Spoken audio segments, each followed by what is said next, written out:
Hello students, welcome in today's online lecture of Organization of Commerce and Management for 11th standard.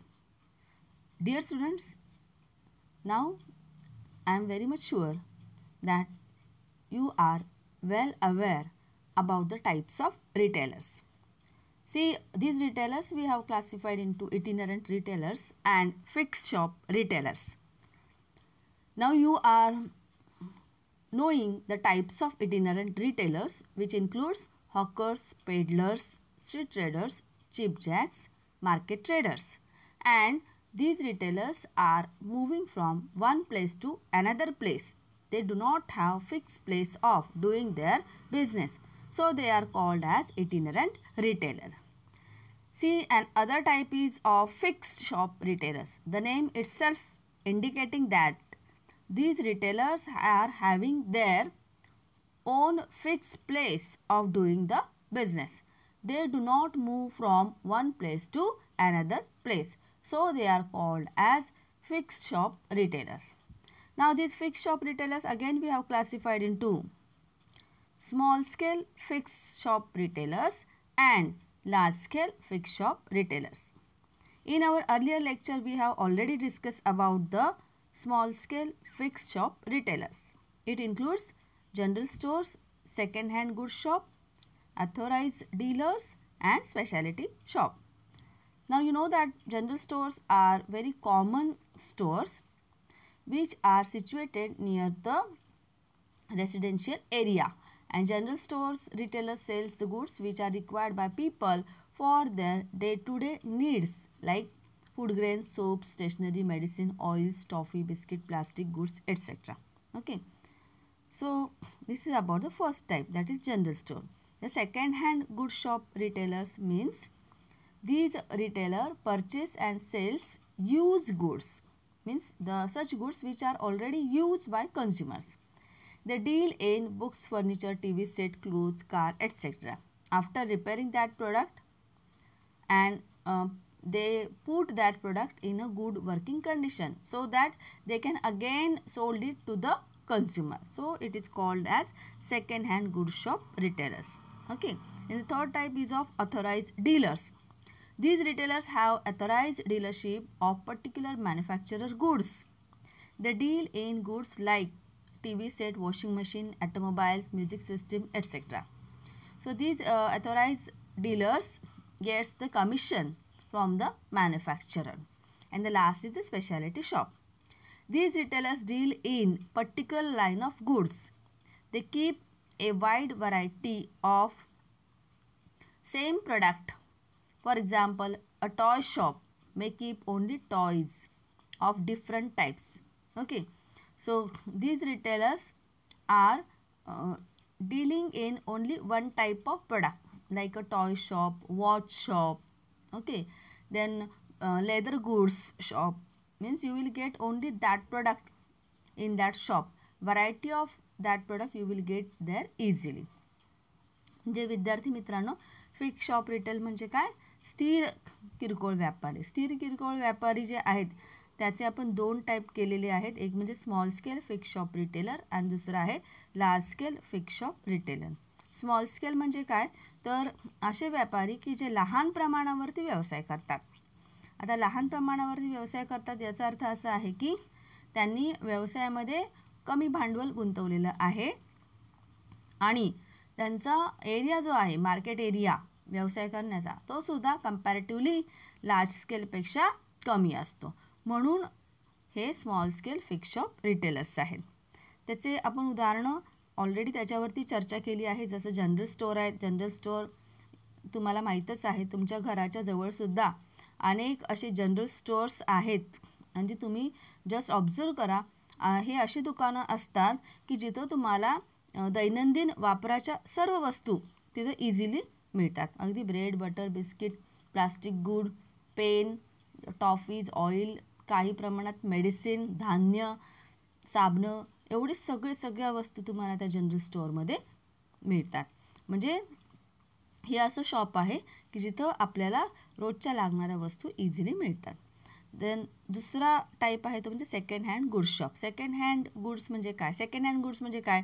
तर अशा वस्तू की ज्या आपण आधी ऑलरेडी वापरून झालेल्या आहेत, पण आपण परत त्या खरेदी केलेल्या आहेत.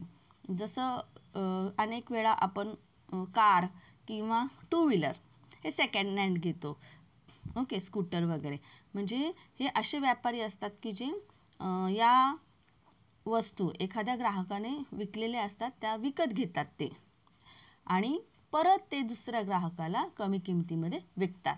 ओके, जुन्या वस्तूंचे व्यापारी याला आपण असं म्हणू शकतो. जे समाजामधले असे काही कन्झ्युमर्स असतात की ज्यांना ब्रँड न्यू वस्तू घेणं परवडत नाही, ज्याला आपण weaker section, consumers from economically weaker section असं म्हणूया. म्हणजे ब्रँड न्यू वस्तू त्यांना घेता येत नाही, किमती फार असतात त्याच्या, मग ह्या जुन्या वस्तू घेतात. तर हे जे किरकोळ व्यापारी आहेत ते तशा प्रकारचा व्यवसाय करतात, जुन्या वस्तू खरेदी करणे आणि परत त्याची पुनर्विक्री करणे. त्यानंतर तिसरा टाईप पाहिला आपण तो म्हणजे अथोराइज डीलर्स. अथोराइज डीलर्स म्हणजे काय? अधिकृत विक्रेते.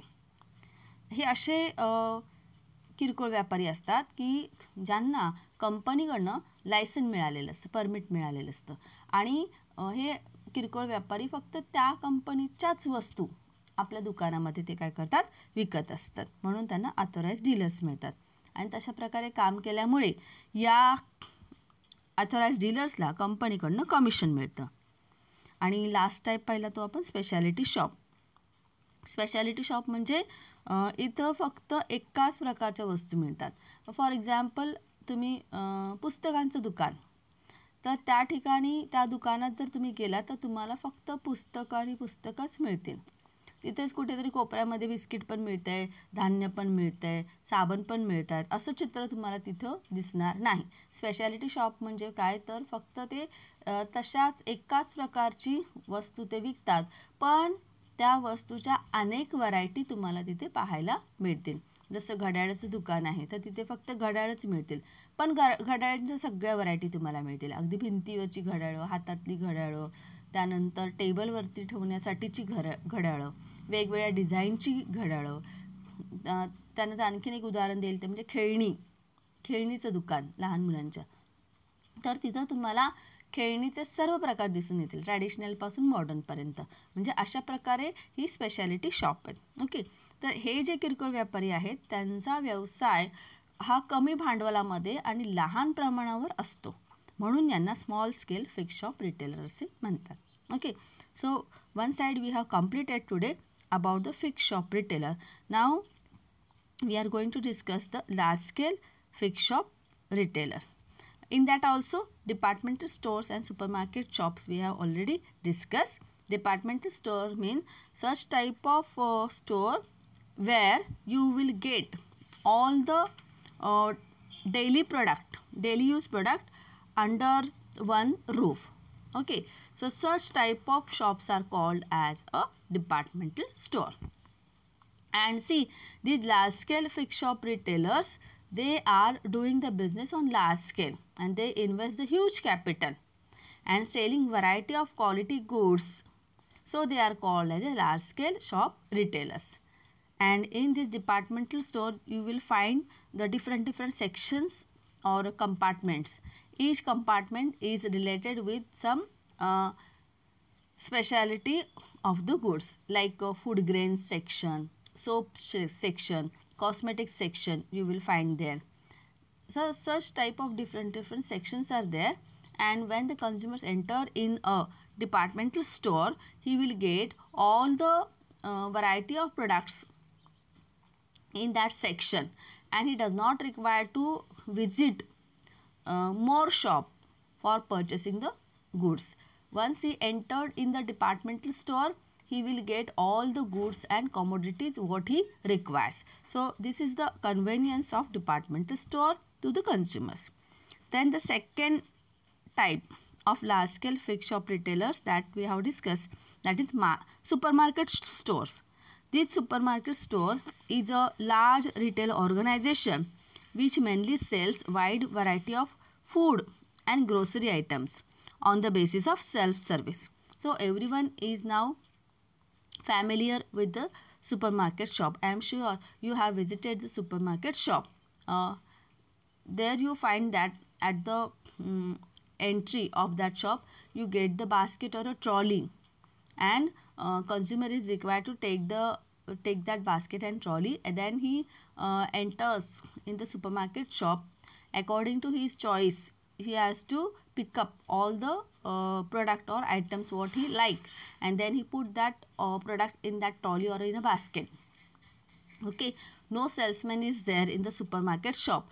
Consumers themselves only collect all the product. They read the instruction written on the packets of that product, and accordingly they are selecting all the food item or any other goods. And after completion of their shopping, at the bill counter they have to hand over that trolley to that person who is sitting on the bill counter. And after completion of formality of making the bill, then these customers required to pay the bill and get that goods. So this is the procedure of the supermarket shop.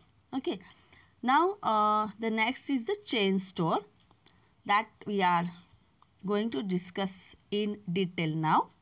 Just as I said, departmental store, supermarket store, chain store, one price shop and malls. These comes under the large scale fixed shop retailers. Departmental store and supermarket already we have discussed. Now we are going to discuss with the chain store. Now what is the meaning of this chain store shop? Chain stores are retail store owned by a single organization. Chain store is a network of a number of branches situated at different localities in the city or in different parts of the country. These chain stores are owned, managed and controlled by its head office. The appearance is same in internal and external display. For example, the furniture, the name boards, the staff, uniform are same in color or design. आता chain store म्हणजे काय, तर ही अशी दुकानं आहेत की जी शहरामध्ये, एखाद्या शहरामध्ये किंवा मोठ्या अशा आपण म्हणू शकतो की जिल्ह्यामध्ये किंवा पूर्ण देशामध्ये ही जी चेन स्टोर असतात ती एकाच पद्धतीची असतात. जसं की तुम्हाला इथं स्क्रीनवर दिसतंय बाटा शॉप दिसते, वॉलमार्ट दिसते. आता बाटाचंच तुम्ही शॉप डोळ्यासमोर आणा आणि बघा की तुम्ही ज्या ठिकाणी राहताय तिथलं बाटाचं शॉप आणि नंतर तुम्ही दुसऱ्या एखाद्या शहरामध्ये गेलात किंवा देशातल्या कुठल्याही भागात गेलात आणि तिथलं बाटाचं शॉप, तर यांचा इंटर्नल जे इंटेरियर आहे आणि या शॉपचा आउटलुक आहे तो सर्वत्र सारखाच असतो, त्याच्यामध्ये काहीही बदल नसतो. परत त्यांची जे प्रोडक्ट्स आहेत ते मांडण्याची पद्धती, त्यानंतर तिथे जे कामगार काम करतात त्यांचं युनिफॉर्म, ओके, तर तो सुद्धा सगळीकडे सेम असतो, युनिफॉर्मिटी असते इकडे. आणि काहीच त्याच्यामध्ये फरक नसतो. कुठल्याही शहरात तुम्ही जा ते तसंच असतं. तर आणि ही जी दुकानं असतात ती शहराच्या वेगवेगळ्या भागांमध्ये किंवा देशामध्ये सर्वत्र ती अशी स्थापन झालेली असतात, म्हणून याला चेन स्टोअर म्हणतात. म्हणजे ती यांची एक साखळीच असते की वेगवेगळ्या ठिकाणी हे शॉप उभे केलेले असतात. मोठी जी शहरं आहेत पुण्या मुंबईची, तर तिथंसुद्धा शहरामध्ये, एकाच शहरामध्ये वेगवेगळ्या ठिकाणी हे शॉप्स असू शकतात. आणि जिथं विरळ लोकवस्ती आहे तिथंसुद्धा ते एखाद दुसरं शॉप असतं, म्हणून याला साखळी पद्धतीची दुकाने असे म्हणलेले आहे. नाव see what are the features of these chain stores. The first is the low and uniform price. See, due to centralized buying from head office, prices are less. Low operational expenses and low cost of the goods leads to low price of commodities. There is uniformity in price in all chain stores.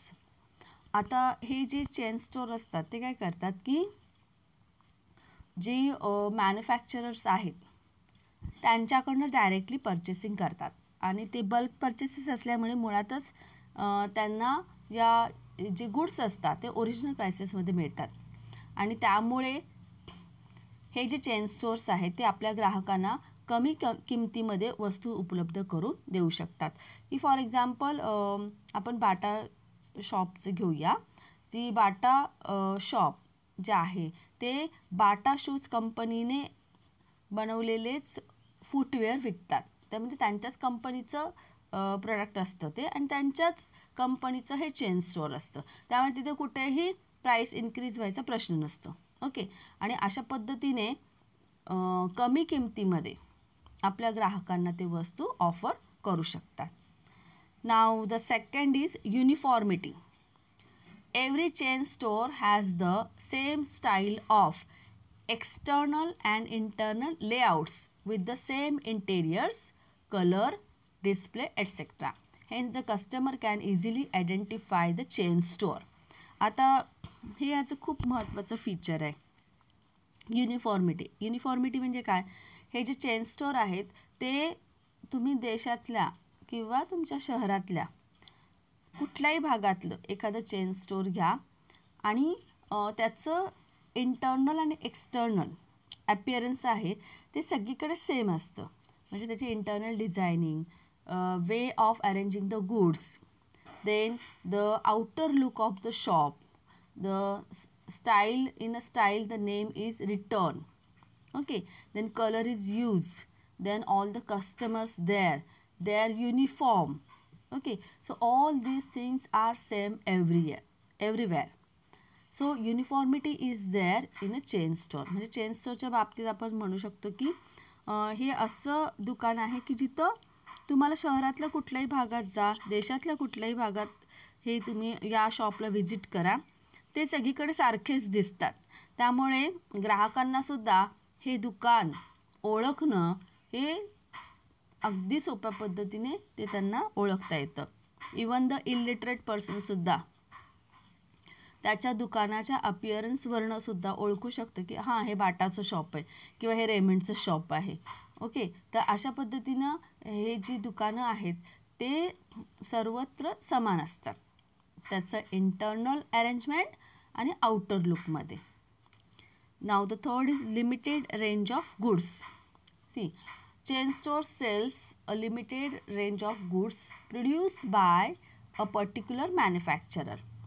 Manufacturers open the chain store by themselves or through distributors. Okay. म्हणजे हे जे chain stores असतात ना तिथे अतिशय निवडक वस्तू तिथे विकल्या जातात आणि मोस्टली जे मॅन्युफॅक्चरर्स असतात, ज्या कंपनीज असतात त्या स्वतःचं चेन स्टोअर ओपन करतात. जसं आत्ताच मी सांगितलं की बाटा शॉपचं जे चेन स्टोअर आहे तिथं बाटा शूज कंपनी लिमिटेड यांनी बनवलेलेच फुटवेअर तिथे विकले जातात. म्हणजे बाकीचे जे ब्रँड्स आहेत ते तिथे आपल्याला पाहायला मिळत नाहीत. एकाच ब्रँडच्या वस्तू तिथे तुम्हाला इझिली बघता येतात आणि त्यामुळे आपण असं म्हणू शकतो की तिथं जरा प्रोडक्टची रेंज ही कमी असते. व्हरायटी ऑफ प्रोडक्ट्स तुम्हाला पाहायला मिळत नाही. एकाच प्रोड्युसरचे किंवा एकाच मॅन्युफॅक्चररच्या वस्तू तिथे आपल्याला उपलब्ध होत असतात. Okay. Now the next is large investment. Chain store requires large financial investment. A large number of branches have to be managed in terms of salary of staff, advertisement, decoration, etc. So there is a need of large investment. See, this chain store requires a huge capital. Why they require the huge capital? Because they have to handle number of branches which are scattered in the city or in a town, and in that shops staff is there, so they require to pay the salary to the staff. Then advertisement expenses are there, then decoration, maintenance is there. So these chain stores require the huge investment. म्हणजे हे जे chain store आहेत त्यांना जास्त गुंतवणूक लागते. Investment capital हे जास्त लागतं. कशासाठी लागतं त्यांना? कारण हे जे चेन स्टोअर आहे ते शहरामध्ये सर्वत्र वेगवेगळ्या ठिकाणी ते उभे केलेले असतात. ओके. आणि मग उभे केल्यानंतर तिथे स्टाफ असतो, त्या स्टाफची सॅलरी देण्यासाठी पैसे लागतात. त्यानंतर डेकोरेशनसाठी पैसे लागतात दुकानाच्या. ॲडव्हर्टाइजमेंटसाठी एक्सपेन्सेस त्यांना सहन करावा लागतो. त्याचप्रमाणे हे जे चेन स्टोअर्स असतात त्यांना जास्तीची जागा खरेदी करणे वगैरे, म्हणजे ज्या बिझनेससाठी ज्या गोष्टी लागतात त्या सर्व या चेन स्टोअरच्या बाबतीमध्ये आवश्यक असतात. म्हणून त्यांना कॅपिटलसुद्धा हे जास्त लागतं. Then the fifth feature is distribution through branches. Chain store purchases in a large scale from the producer and then distribute them through its branches. म्हणजे हे जे चेन स्टोअर्स असतात ते डायरेक्टली प्रोड्युसरकडनं वस्तूंची मोठ्या प्रमाणामध्ये खरेदी करतात आणि नंतर त्यांचे जे डिस्ट्रीब्युटर्स असतात त्यांच्या थ्रू या वस्तूंची ते विक्री करत असतात. Okay. Then the next is the cash sales. See, chain stores sell their goods on cash basis only. Cash sales avoids the problem of bad debts. म्हणजे हे जे चेन स्टोअर्स असतात तिथे रोख विक्री होते. रोख विक्री म्हणजे काय की तिथे उधारीची सवलत दिली जात नाही. तुम्ही पर्चेसिंग केलं की तुम्हाला लगेच बिल पेमेंट हे करावंच लागतं. कोणत्याही ग्राहकाला उधारीची सवलत तिथे मिळत नाही. त्यामुळे पैसे बुडण्याचा काही प्रश्नच येत नाही. Then the seventh is quality of goods. The chain store sells standardized and branded goods only. The quality of goods is assured to customers in a chain store. Of course, आता स्वतः त्या मॅन्युफॅक्चरर्सचे स्वतःचे चेन स्टोअर असल्यामुळे प्रोडक्टची quality तर आपल्याला उत्तम प्रकारची मिळते. जसं बाटा शूजच्या बाबतीमध्ये म्हणा की डोळे झाकून आपण ते शूज घेतो, बाटाच आहे ना मग ठीक आहे असं म्हणतो, काही प्रॉब्लेम नाही. एवढा कॉन्फिडन्स त्या चेन स्टोअरने आपल्या कन्झ्युमर्सला दिला असतो आणि कन्झ्युमरलासुद्धा अशा या प्रोड्युसरवरती चेन स्टोअरवरती तेवढाच विश्वास असतो. त्यामुळे क्वालिटीच्या बाबतीमध्ये या चेन स्टोअरमध्ये कुठलाही प्रॉब्लेम येत नाही. अगदी स्टँडर्डाइज गुड्स आणि सुपिरियर क्वालिटीचेच प्रोडक्ट ते आपल्या ग्राहकांना देत असतात. तर असे हे चेन स्टोअर्स आहेत. Okay. Now go ahead with the next type, that is one price shop. One price shop म्हणजे काय, एकच किंमत असलेली दुकाने. म्हणजे ही अशा प्रकारची दुकानं असतात की ज्याच्यामध्ये ज्या वस्तू ठेवलेल्या असतात, वेगवेगळे छोटे छोटे काउंटर असतात त्यांचे, आणि त्या प्रत्येक काउंटरमध्ये ज्या वस्तू असतात त्यांना एकच प्राईस असते. मग तुम्ही तिथं कुठलीही वस्तू घ्या. जनरली जेव्हा फेस्टिवल्स वगैरे येतात तेव्हा अशा प्रकारचे शॉप तुम्हाला जास्त बघायला मिळतात किंवा ऑफर ही जास्त प्रमाणामध्ये असते. की कपडे असतील तिथे, खेळणी असतील, त्यानंतर प्लास्टिक गुड्स असेल किंवा वेगवेगळे कॉस्मॅटिकचे प्रोडक्ट्स असतील. तर तिथं तुम्ही वेगवेगळे त्यांचे काउंटर असतात. तर प्रत्येक काउंटरला ज्या वस्तू असतात त्या वस्तूंची किंमत ही एकच असते. म्हणजे समजा 50 रुपये, तर हर तऱ्हेचे तिकडे रेडीमेड गार्मेंट्स असतील तर कुठलाही तुम्ही टी शर्ट घ्या, फॉर एक्झाम्पल टी शर्ट आपण म्हणू, तर वेगवेगळे टी शर्ट्स तिकडे असणार आणि जो कलर जे स्टाईल तुम्हाला आवडत असेल त्यातलं कुठलंही एक टी शर्ट तुम्ही उचललं, समजा तिकडे त्यांनी प्राईस 99 रुपीज लावली, तर कुठलाही एक टी शर्ट घ्या त्याची प्राईस तुम्हाला 99च असते, त्याच्यामध्ये काही बदल नसतो. ओके. तर अशी जी दुकानं आहेत त्याला वन प्राईस शॉप असं म्हणलेलं आहे. See, the shops where the prices of all the products or goods are same is known as one price shop. Okay. See, this shop sells a large variety of goods of daily use at low prices. The products, irrespective of their size and quality, are sold at one common uniform price. Here the uniform word is more important. The prices are fixed in advance.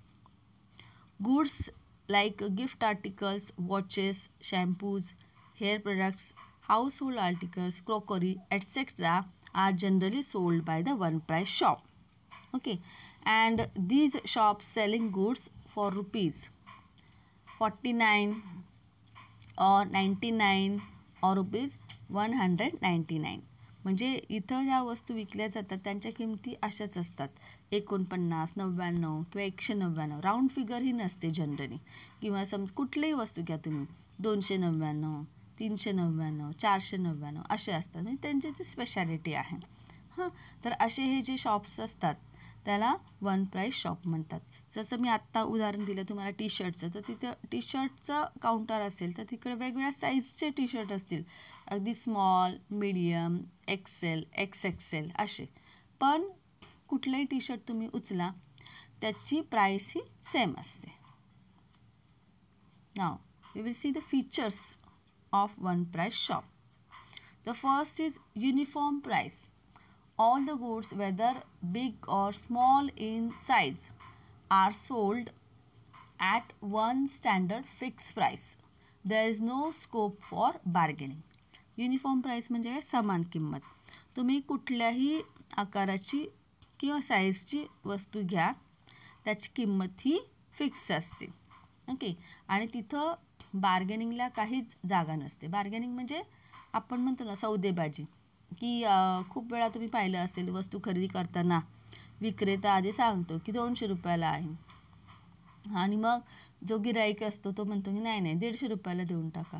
त्यांच्यामध्ये बऱ्याच प्रमाणामध्ये वस्तू त्या किमतीची अशी ओढाताण होते. म्हणजे जो विक्रेता असतो तो एक किंमत सांगत असतो, गिराईक वेगळी किंमत सांगत असतो, आणि कुठेतरी मग तो गिराईक पण असतो तो म्हणतो ठीक आहे जाऊ दे 160ला देऊन टाका. मग विक्रेता पण तयार होतो. म्हणजे अशी बार्गेनिंग दोघांमध्ये होत असते. ओके. पण इथं जे वन प्राईस शॉपचं जे दुकान आहे तिथं मात्र वस्तूची किंमत ही ठरलेलीच असते अगोदरच. तर तिथे कुठल्याही प्रकारचं असं किमतीमध्ये चढ उतार होत नाही. जी प्राईस तिथे लावलेली आहे त्याच किमतीला त्या वस्तू विकल्या जातात. ग्राहकांना जर पटली तर त्यांनी ती वस्तू घ्यायची, नाही तर नाही. Okay. Now the second is low prices. Usually the price of the goods is reasonable and low. म्हणजे ही अशी दुकानं असतात की जिथं ज्या वस्तू विक्रीसाठी ठेवलेल्या असतात त्या मुळातच दैनंदिन वापराच्या असतात. अगदी किरकोळ वस्तू असतात, फार काही महागड्या वस्तू तिथे नसतात. त्यामुळे यांची जी किंमत आहे ती अगोदरच कमी असते आणि गिराईकाला परवडेल अशाच प्रकारच्या किमती वस्तूंना लावलेल्या असतात. Now the next is the variety of goods. These shops usually deal in variety of small size goods. There is a wide scope of choice of goods. For example, stationery, toys, fun games, play card, cosmetic, etc. म्हणजे ज्या वस्तू तिथे विकलेल्या असतात त्या वस्तूंच्या varieties आपल्याला तिथे बघायला मिळतात. जसं की स्टेशनरीचे असतील, जसं फॉर एक्झाम्पल पेन असतात, पेन्सिल असतात, खेळणी असतात. तर या वस्तूंच्या व्हरायटी तुम्हाला वन प्राईस शॉपमध्ये पाहायला मिळतात. Then the fourth feature is location. These shops are located in busy centres of the city such as busy trade streets like near railway station, bus stop etcetera. Sometimes this shop is temporarily set up in fairs or exhibition.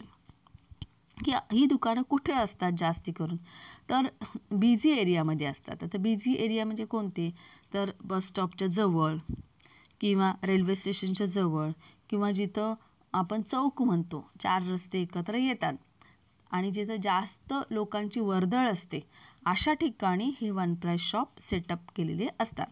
कधीकधी हे temporarily पण setup केलेले असतात. ज्यावेळी एखाद्या ठिकाणी exhibition भरलेलं असतं किंवा तुम्ही खेड्याच्या ठिकाणी पाहिलं असेल की देवाची जत्रा असते, यात्रा असते किंवा उत्सव असतो, अशा ठिकाणीसुद्धा हे दुकानं थोड्या कालावधीसाठी सेटअप केलेले असतात. Now the next is the cash sales. In this shop, goods are sold on cash basis only.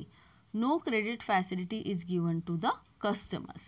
आता या दुकानामध्ये सुद्धा कॅश ट्रान्झॅक्शनच होतात. म्हणजे वस्तूची खरेदी केल्याबरोबर तुम्हाला त्याची किंमत रोख द्यावी लागते. उधारीची सवलत तिथे दिली जात नाही. त्यामुळे बॅड डेट्सची जी रिस्क आहे ती काही तिथं शक्य नाही आहे. म्हणजे गिराईकाला क्रेडिट फॅसिलिटी दिली आहे, उधारीची सवलत दिली आहे, नंतर तो गिराईक काही आलाच नाही पैसे द्यायला, मग बिझनेसचे पैसे बुडाले, अशी काही तिथं रिस्क नाही आहे. जे काही ट्रान्झॅक्शन होतं ते कॅश बेसिसवरतीच होतं. And last point is less capital. Due to small goods these stores require less amount of capital. आता दैनंदिन वापरांच्या वस्तूंची तिथं विक्री केली जाते आणि लहान सहान वस्तू तिथं विकल्या जातात, त्यामुळे जास्त मोठ्या प्रमाणामध्ये भांडवलाची गरज काही पडत नाही. So all these are the features of one price shop. Now go ahead with the next fix shop retailer, that is malls. I know all students are familiar with the malls. I think you have visited the mall, so you can understand the concept very easily. See, a mall is a large enclosed shopping complex containing various stores, business and restaurants. The modern shopping mall is an American term in which one or more buildings form a complex. It is a modern type of shop which enable customers to buy different products from one unit to other units to of mall. आता हे जे malls हा जो प्रकार आहे तो आत्ता common झालेला आहे.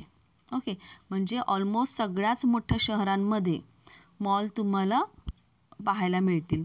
आणि मॉल हा असा प्रकार आहे किरकोळ व्यापाराचं की जिथे मोठी अशी बिल्डिंग असते ती आणि त्यामध्ये वेगवेगळे शॉप्स असतात, छोटे छोटे शॉप्स असतात आणि जे ब्रँडेड गुड्स आहेत ते सुद्धा तिथं इझिली अवेलेबल असतात.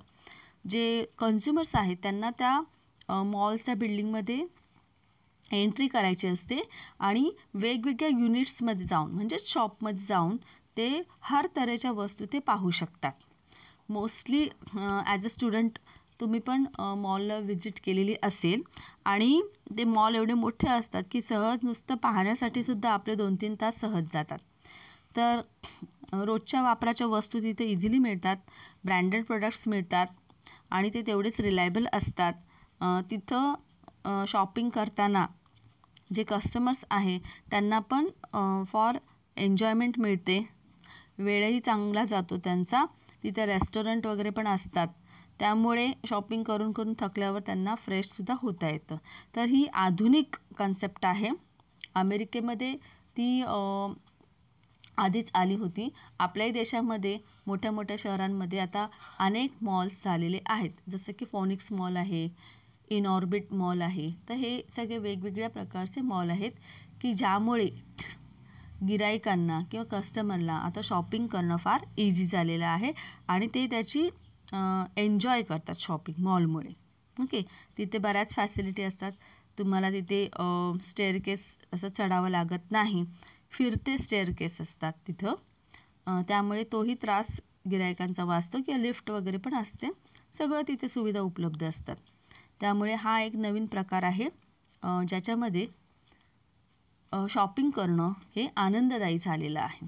Okay, so all these are the types of fixed shop retailers doing the business on large scale. So dear students, we have completed now all the types of retailers, including fixed shop retailers doing the business on small scale and fixed shop retailers doing the business on large scale. Now in next lecture we will meet again with a new concept. Till then, take care, be happy and goodbye students. Thank you.